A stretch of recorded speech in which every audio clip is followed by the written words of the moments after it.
একটা প্রবাদ আছে, যে গাছটা বাড়ে তার পাতা দেখলে বোঝা যায়। জি হ্যাঁ, কথাটা জ্বলন্ত সূর্যের মতো সত্য। এখানে গাছটা বলতে কেপ ভার্দে আর পাতাটা হলো ভুজিনিয়াকে বোঝানোর চেষ্টা করেছি মাত্র। কি ভুল কিছু বলেছি? আজ আমরা জানতে চলেছি ফুটবল বিশ্বে হঠাৎ আগমনকারী দেশ কেপ ভার্দে এবং তাদের পিরামিডের ন্যায় গোলকিপার ভুজিনিয়া সম্পর্কে জানব। তাহলে চলুন ভয়েস অফ ওয়ান্ডারের আরও একটি নতুন এপিসোড শুরু করা যাক। কেপ ভার্দে পশ্চিম আফ্রিকার উপকূল থেকে প্রায় ৬০০ কিলোমিটার দূরে আটলান্টিক মহাসাগরে অবস্থিত একটি ছোট্ট দ্বীপরাষ্ট্র।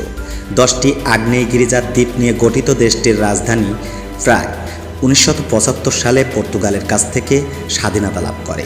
জনসংখ্যা ৬ লক্ষের মতো। ফুটবল, সঙ্গীত এবং সমুদ্রভিত্তিক পর্যটনের জন্য দেশটি পরিচিত। আফ্রিকার অন্যতম স্থিতিশীল ও শান্তিপূর্ণ গণতান্ত্রিক রাষ্ট্র হিসেবে কেপ ভার্দে বিশেষ খ্যাতি অর্জন করে। আফ্রিকার অন্যতম উদীয়মান ফুটবল শক্তি ব্লু শার্কস নামে পরিচিত কেপ ভার্দে দলটি ১৯৭৫ সালে দেশের স্বাধীনতার পর আন্তর্জাতিক ফুটবল যাত্রা শুরু করে। দীর্ঘদিন আন্ডারডগ হিসেবে পরিচিত থাকলেও সাম্প্রতিক বছরগুলোতে তারা উল্লেখযোগ্য উন্নতি করেছে। কেপ ভার্দের মিন্দেলো শহরে ১৯৮৬ সালে জন্ম হয় এক শিশুর। তার নাম রাখা হয় জোসিমার জোসে ইভোরা দিয়াস। পরে পুরো বিশ্ব তাকে চিনেছে এক নামেই, ভজিনিয়া। জন্মের সময় তার বাবা সামরিক বাহিনীতে কর্মরত ছিলেন। মা সংসার চালানোর জন্য কঠোর পরিশ্রম করতেন।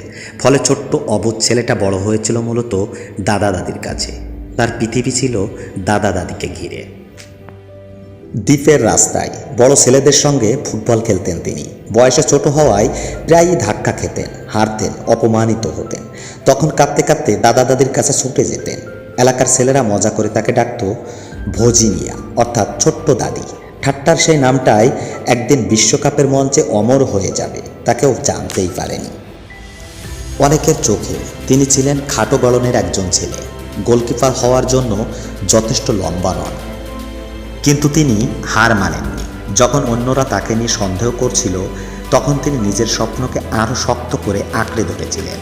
ফুটবলই তার শেষ আশ্রয়, ভবিষ্যৎ। সুযোগের সন্ধানে ভজিনিয়া নিজ দেশ ছেড়ে একের পর এক দেশ ঘুরে বেরিয়েছেন।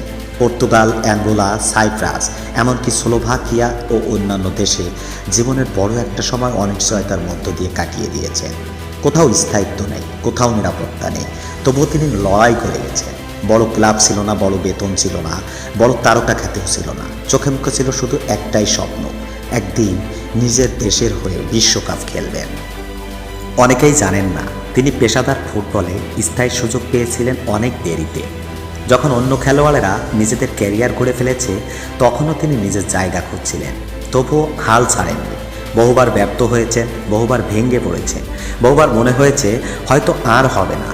কিন্তু তিনি ঘুরে দাঁড়িয়েছেন, কারণ তিনি জানতেন স্বপ্নকে ছেড়ে দিলে মানুষটা বেঁচে থাকে ঠিকই, কিন্তু ভিতরটা মরে যায়। তারপর এলো ২০২৬ সাল, ফুটবল বিশ্বকাপের সবচেয়ে বড় আসর। ভজিনিয়ার বয়স তখন ৪০।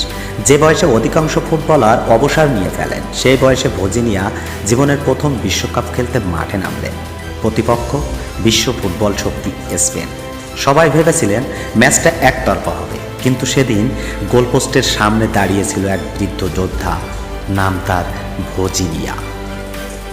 স্পেন একের পর এক আক্রমণ চালিয়েছে, স্টেডিয়াম গর্জে উঠেছে, দর্শকরা গোলের অপেক্ষায় ছিল, কিন্তু প্রতিবারই তাদের সামনে দেয়াল হয়ে দাঁড়িয়েছেন ভজিনিয়া। একটি ছেপ, দুইটি ছেপ, তিনটি, এভাবে সাতটি গুরুত্বপূর্ণ ছেপ করেন তিনি। ভাবা যায়? ম্যাচ শেষে স্কোরবোর্ড স্পেন ০, কেপ ভার্দে ০। এটি শুধু একটি ড্রয় ছিল না, এটি ছিল একটি দেশের স্বপ্নের জয়। এটি ছিল একজন ৪০ বছরের অপরাজয়ী গোলকিপারের অপেক্ষার মূল্যটুকু। পৃথিবী দেখেছিল এক যোদ্ধাকে, একজন মানুষকে যিনি বয়সকে হারিয়েছেন, ব্যর্থতাকে হারিয়েছেন, অবহেলাকে হারিয়েছেন, আর প্রমাণ করেছেন স্বপ্ন দেখার কোনো বয়স হয় না। স্বপ্ন সবাই দেখতে পারে, আর সেই স্বপ্নকে বাস্তবায়নের জন্য দরকার হয় অধ্যবসায়, সাহস আর কঠোর পরিশ্রম। বন্ধুরা, আপনারা কেপ ভার্দের গোলকিপার ভজিনিয়ার খেলা নিশ্চয়ই দেখেছেন। আমার কাছে খুবই ভালো লেগেছে। এক কথায় অসাধারণ গোলকিপার। আপনাদের কাছে ভোজিনিয়ার খেলা কেমন লেগেছে একটা কমেন্টস করে জানাবেন। এবং বিশ্বকাপ ফুটবল 2026-এর আগে কেপ ভার্দে নামে কোনো দেশের নাম আপনারা কি জানতেন?